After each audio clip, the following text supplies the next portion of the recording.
Welcome back to the channel. Hope everyone is having a wonderful day or evening. In today's story, OP found out his wife cheated on him with his gym trainer after he showed up to her work and saw them. He then followed AP home and told his wife about it. Now, OP's wife and AP are a complete wreck after what OP and AP's wife did to get revenge. Now, let's get into today's story to find out what happened. I was 22 years old when I decided to join a gym and build some muscle. It was there that I met my future ex-wife and trainer, who was 25 years old.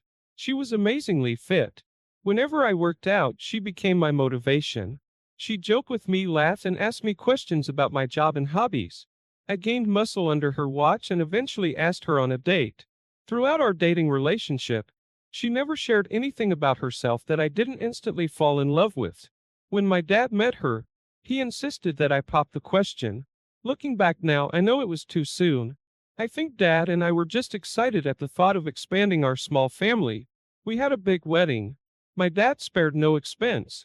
A few years later, we still didn't have a baby, but things seemed to be going fine. She was still a trainer at the gym, and I'd moved up in my dad's company. We spent lots of time together because we got home from work at the same time each day. We were open about our cell phones, but I never asked to check hers. I never felt like I needed to until 5 years later. My dad passed away, so I was basically running his business. I started getting home a little later, around 5 p.m., and I'd find her at home being a wonderful housewife and making dinner or something. Well, after a few months of this, she arrived home after me one night. This was odd because she never worked late or did anything without sending me a text. When I asked her where she'd been, she was surprised I didn't get her text. She showed me how she typed out a text to me but didn't push send. The text said that she was going to give a coworker a ride home because his car wouldn't start. This was just a red flag to me, and I knew something was up. She started taking her phone into the bathroom with her, and this was the second red flag. We never made a rule for this, but she'd never done it because she wanted to be in and out quickly. I waited a minute before I walked in on her, trying to see what was on her phone. She was definitely texting someone before she jumped out of her skin and looked like she was caught red-handed. After a verbal fight ensued, I was finally able to check her phone. It was a string of texts to a number that wasn't saved. It appeared that some of the texts were missing because the conversation didn't make sense.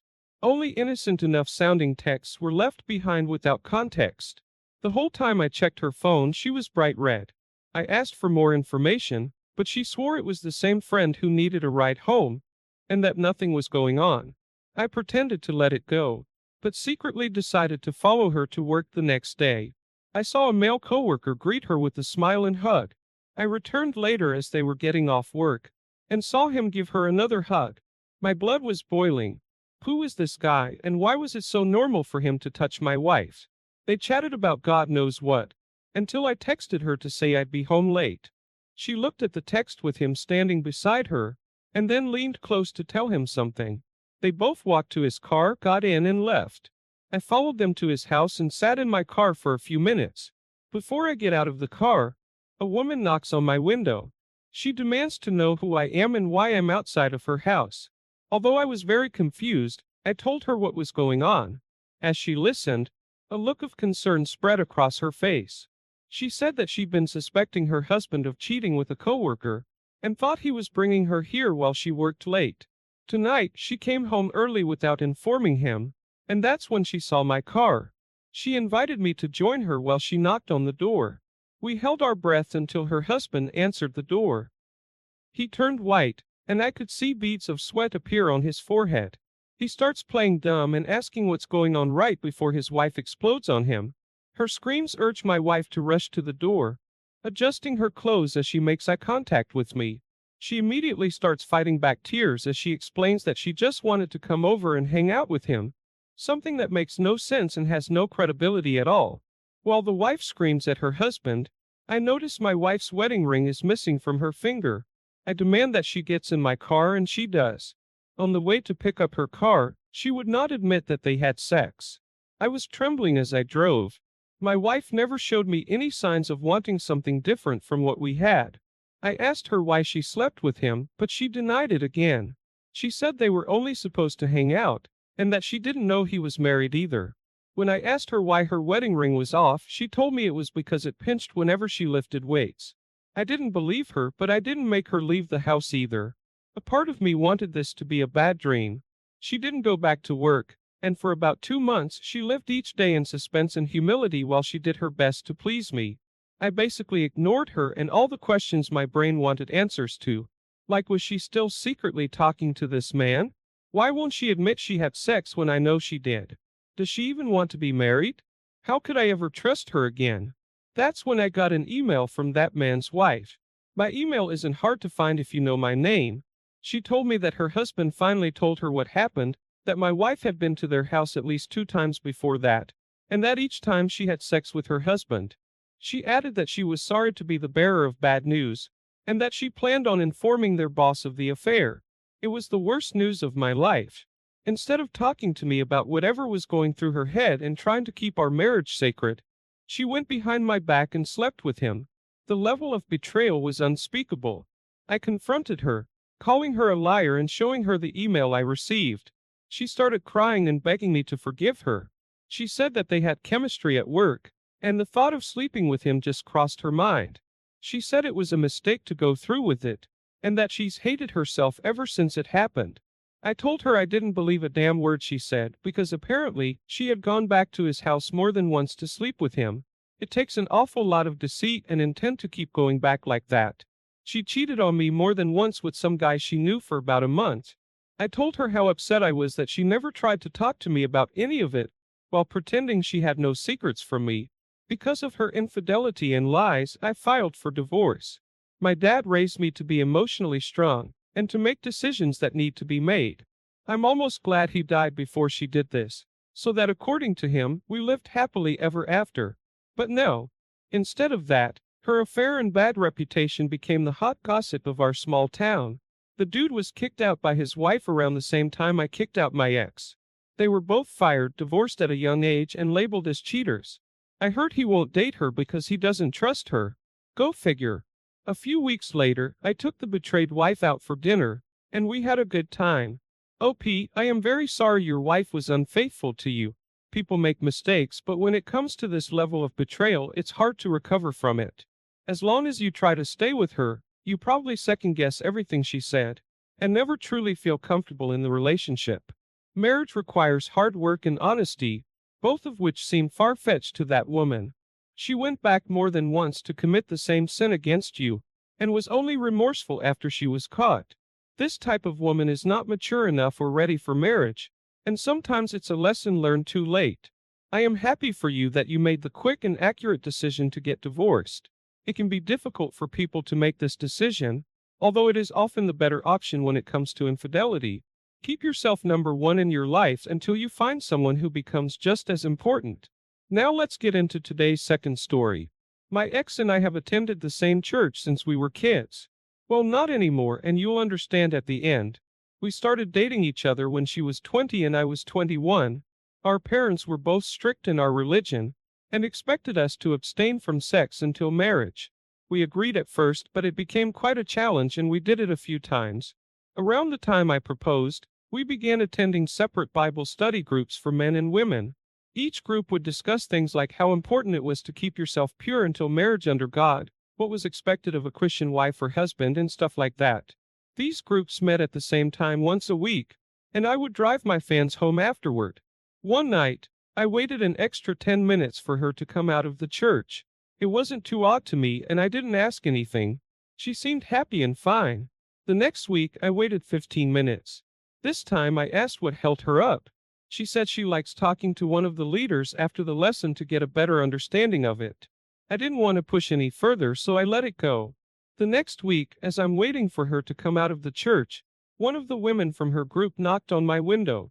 She says she wants to let me know that my fiancé has been staying later to talk to a man that helps out with sound tech during their meetings. This really took me by surprise. She was staying later to talk to another man. I'd been under the impression only women were allowed in the group, including staff. When my fiancé finally got back to the car, I asked her about it. She got defensive and asked why it's a big deal for her to talk to a church leader about Bible lessons. I clarified that this man doesn't participate in the women's group. He's only there as a technical assistant. Then I asked why she was talking to him about the lessons of such a personal journey. She just shrugged and said she didn't think anyone from the church was off limits for Bible discussions. I asked her to stop talking to him altogether, and she agreed to stop so that I wouldn't worry. The next week, I was waiting for her to get back to the car when I got a text from her that said she'd already gotten a ride home from a girl in the group. This really upset me. The church doors only open from the inside this late at night. I tried calling her several times, but she didn't answer. As a woman was walking back to her car, I asked her if she happened to see my finance inside. She said no, the room was empty. I drove to her house and knocked on the door. No one answered. I assumed it was because they were sleeping and I didn't have a key. I decided to give up for the night and had faith that the truth would soon be revealed. On Sunday morning after the service, a church leader waited until my fiancé went into the bathroom to pull me aside and tell me some concerning news. We went into a little security room with some other church staff and lots of screens. They directed my attention to one screen and apologized for having to show me this. In the video, my fiancé can be seen with the tech man going into a room alone. They emerged later looking pleased. I asked if they have video footage of the room they went into, and they say yes, but that I wouldn't want to see that. The man in question was most definitely not aware there was a camera in that room as well. I'm sure my face was bright red at this point. I hated her for embarrassing me like this. I still do a little bit. Someone left the security room to retrieve my fiancé and the man in question. Funny coincidence that they were chatting with each other when he found them. As soon as they enter the room, they know this is bad. The guy tries to leave immediately, but he's stopped by the pastor of the church. He says that we need to discuss this and the repercussions that will follow. After the clip of them going in the room played, my fiancé's tears started flowing and she told me she was sorry. I told her that we were over and got her engagement ring back. She loudly sobbed while the pastor told the guy he's fired and may have charges pressed against him. He then left the room and I followed him, brushing past my ex. I followed him outside and heavily considered fighting him, but I didn't feel like I needed to. My fiancé caught up to me and started begging for forgiveness. I told her that she has ultimately shamed herself, her faith, and me. There's no way she can recover my trust, and it would be much easier for me to just move on and start over new. For the next few weeks at church, everyone was talking about her, him, and their shame. They didn't attend the church anymore. Everyone stole glances at me as I walked by, and only a few people attempted to console me about it. It didn't take long for me to decide I needed a new church. My ex lost all credibility with the people she held closest to her. I can only hope to find a good wife that holds the same values I do. Wow. That is a very difficult thing to go through.